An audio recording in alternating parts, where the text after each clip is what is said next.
na nandito, Captain Rivaneros at taga-UPI retired officers, General Daos, i-coordinate po natin please kung bakit iba ang utos, iba ang ipinapatupad on the side of this. Sana po ay wag na nating pahabain pa ang ating negosasyon. LED vehicle na po yun, wala pong panganib sa banta ng seguridad natin yun.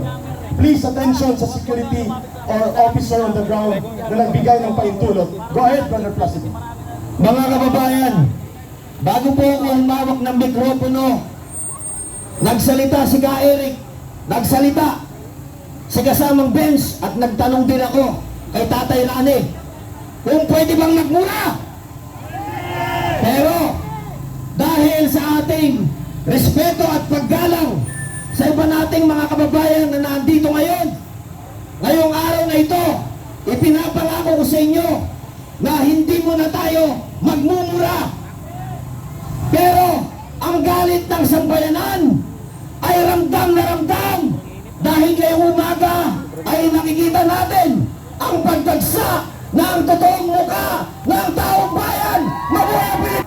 Konting bagsak lang ng ulan, ang ating mga gamit, ang ating mga ari-arian, pati ang ating ikinabubuhay ay pinapahinto ng baha. Bakit may baha? Kaya may baha dahil ang pondo para mapigilan ang pagbaha ay ninakaw ng 12 senador na nandito ngayon sa loob ng Senado. Ang tinatawag, Brother Placido, na 12 Judas.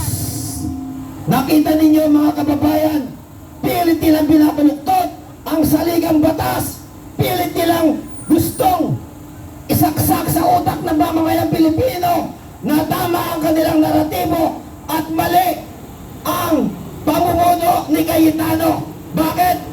Dahil gustong-gusto nilang pigilan mga kababayan ang pag-iimbestiga sa flood control. Hamakin ninyo, ngayon pinakikialaman na tayo ng executive branch. Nawawala na po ang ating demokrasya simula nang dinampot ang dating Pangulong Rodrigo Roa Duterte!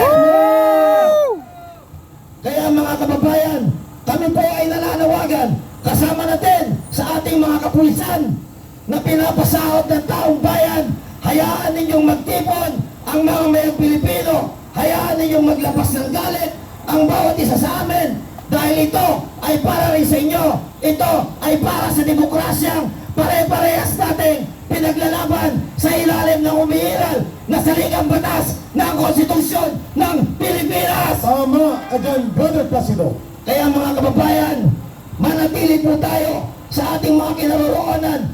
Patuloy tayo magparami sapagkat pag nagpatuloy ang panunupil ng ginagawa ng mga demonyong 12 senador, taong bayan ang huhusga! Taong bayan ang huhusga! Taong bayan na ang huhusga! Taong bayan na ang huhusga! Kaya mga kababayan, patuloy po tayo magparami. Ito na ang simula ng gusto nating pagbabago. Mabuhay ang Pilipinas! Maraming salamat kay Brother Placido Pilosopo. Ayaw niya ng Placido Domingo. Yes. Dahil ngayon ay Huwebes pa lang. Okay. Okay, Brother Vince, nakaantay na siya. Okay. Ang susunod po nating speaker ay isang veteranong abogado na nagmula sa Las Piñas. Walang na po nating patagalin. Walang iba. Ay, Muntinlupa. Sorry, Muntinlupa. Walang iba kung hindi si Atty. Biyong Galing ng PDP Si Laban. Tony Gavin ng PDP Laban, Metro Manila. Magandang umaga po sa inyong lahat. Ano po? Nakakapagpaalam sa damdamin ang presensya ninyo.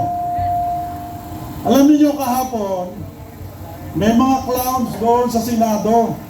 Bakit po? Sinabi kong clowns. Nag-elect sila ng Senate President pro tempore. Ano ba? Alam niyo, meron kaming dictum sa batas, what is illegal from the very beginning is illegal up to the end. Okay. Pinangahawakan nila yung 1949 case yun pong Abilino versus Cuenco.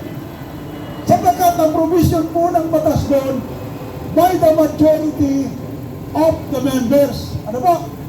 Dito po, yung Abilino versus Cuenco na yun ay inilibing na, ibinaon na sa hukay na 1987 Constitution. Kaya hindi na po pwedeng gamitin yon. Bakit? Ano po ba ang sinasabi doon sa Article 6, Section 16, Paragraph 1? The Senate shall elect its officers by its own members. So, inilibing na po ng 1987 Constitution yung sinasabi nila na Abilino versus Cuenco. Ngayon, iniuusog ni Will Gatchalian ang pagiging Senate President pro tempore. Ako po ay nagpapaalala sa lahat ng empleyado ng Senado. Marami po dyan mga abogado rin. Alam ninyo, kapag illegal ang utos sa inyo, kayo ay hindi dapat sumunod. At kapag kayo ay sumunod, magkakaroon kayo ng pananagutan sa batas. Maliwanag na maliwanag po ang sinasabi ko.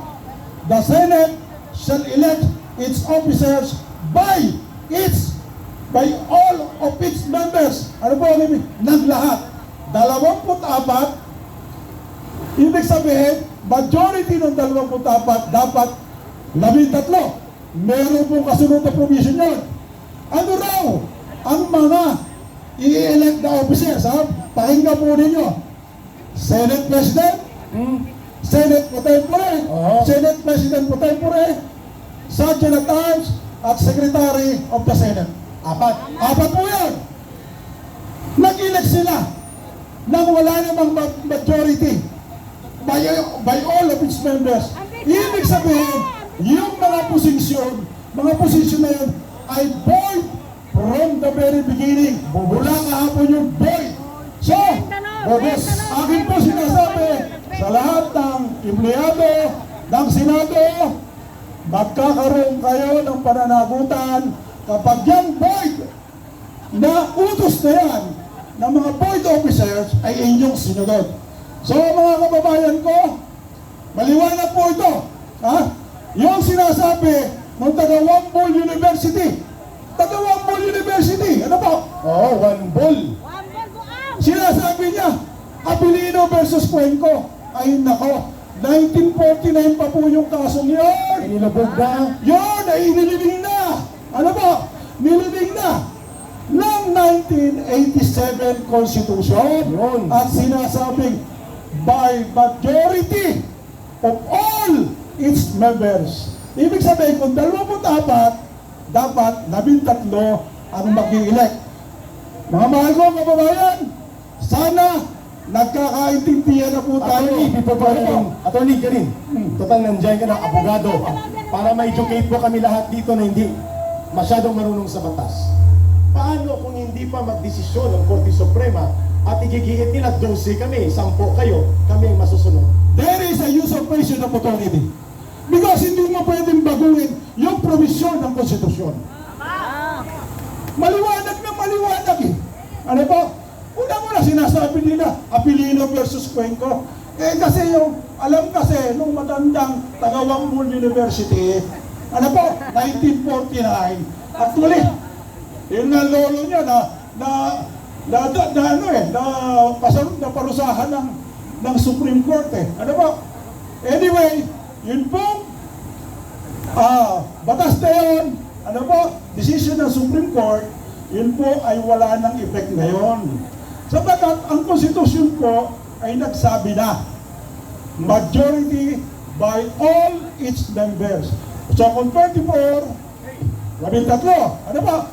At sinabi pa rin po, 4 ang pwedeng i-elect. Senate President, Senate President pro tempore, Sergeant at Arms, at saka Secretary of the Senate.